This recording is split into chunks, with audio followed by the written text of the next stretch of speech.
I like to shake your hand, social distance, and not sit there. I love it. Great job, Darnell. I recognize the laugh. What's going on, our favorite princess? Look at this. I'm getting a double duo. Oh, yeah, yeah. Hey, hey. I'm not doing anything bad. Wow.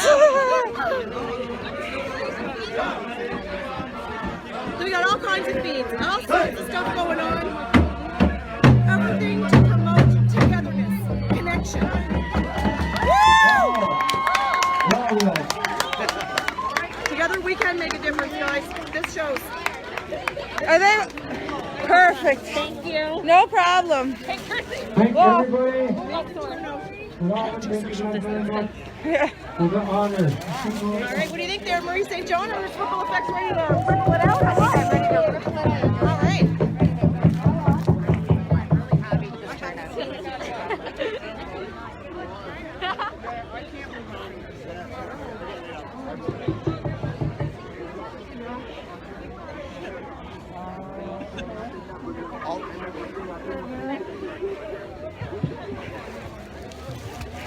The crowd cleared up pretty quick. I'm going to shut this off. Thanks for joining, guys.